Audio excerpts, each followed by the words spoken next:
Sa isang nakakagulat na insidente ng karahasan sa relasyon, naging laman ng social media at balita ang club disc jockey na si Jelly Au matapos lumabas ang kanyang mga larawan na duguan at bugbog sarado ang mukha noong February 12, 2025. Isiniwalat niya sa kanyang social media account na siya ay binugbog ng kanyang fiancé na si Jam Ignacio. Nagsalita na ang mga malalapit kay Jelly Au at isiniwalat ang tunay na dahilan ng kanyang sinapit. The Philippine Showbiz List presents tunay na dahilan ng pananakit ni Jam Ignacio kay Jelly Au. Pinagtibay ni Joe Au na totoo ang lahat ng ibinahagi ng kanyang kapatid na si Jelly tungkol sa nangyari dito. Sa ulat ng Miyerkules ng gabi, February 12, 2025, ikinuwento ng ilang kaibigan ni Jelly ang mga detalye sa likod ng karamaldumal na pananakit na ginawa umano ni Jam. Ayon sa kanila, nagsimula ang lahat sa isang simpleng tampuhan na may kaugnayan sa isang kaibigan. Bagamat hindi nila isiniwalat ang eksaktong dahilan, sinabi nilang nauwi ang usapan sa mainitang pagtatalo.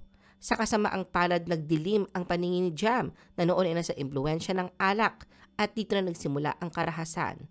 Ayon kay Dayan Gonzalez, malapit na kaibigan ni Jelly, nagsimula ang lahat ng magkaroon ng alitan sina Jelly at Jam dahil sa simpleng bagay. Dahil sa sobrang galit at nakainom si Jam, bigla na lamang umano nitong sinuntok si Jelly sa mukha. Hindi pa nakontento si Jam sa unang pagsuntok.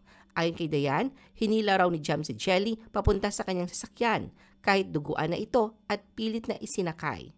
Sa halip na pakalmahin ang sarili, lalo pag naging marahas si Jam habang bumabiyahe sila patungong Pampanga. Habang nasa North Luzon Expressway, tila isang himala ang nangyari. Hindi gumana ang RFID na sasakyan ni Jam sa toll gate. Ito ang nagbigay ng pagkakataon kay Jelly upang makapagsisigaw ng tulong. Nang mapansin ni Jam na humihingi na ng tulong si Jelly, dali-dali itong bumaba ng sasakyan at nagtatakbo palayo. Hanggang ngayon, hindi pa siya nahahanap at patuloy na pinaghahanap ng mga awtoridad. Isa pang kaibigan ni Jelly na si Christian Togado ang nagsabing matagal na nilang napapansin ang madalas na pagtatalo ng magkasintahan. Ani Christian ay lagi nila silang pinapayuhan na ayusin ang kanilang mga problema. Pero laging may alitan, laging may tampuhan sa mga maliliit na bagay.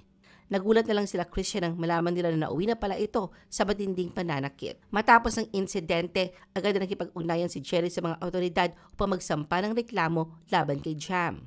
Tila maayos pa ang relasyon ng magkasintahang Jam at Jelly bago sumiklab ang balita ukol sa umano'y pananakit ni Jam kay Jelly. Sa kabila ng kinasasangkotang insidente, lumilitaw na masaya pa ang dalawa sa kanilang pagsasama ilang oras bago nag-viral sa social media ang mga larawan ni Jelly na may bakas ng bugbog sa mukha. Sa Instagram story ni Jelly noong Martes, February 11, 2025, ibinahagi niyang isang larawan kung saan makikita si Jam na kasama siya sa isang salon habang nagpapamanicure sa isang babaeng kanilang tinatawag na Ate Carla. Sa nasabing post, makikita ang tila payapang eksena na magkasintahan na wari walang bahid ng tensyon o anumang hindi pagkakaunawaan. Bagamat hindi tiyak ang eksaktong petsa kung kailan kinunan ang larawan, malinaw na ito ay na-upload sa Instagram ni Jelly noong Martes ng hapon.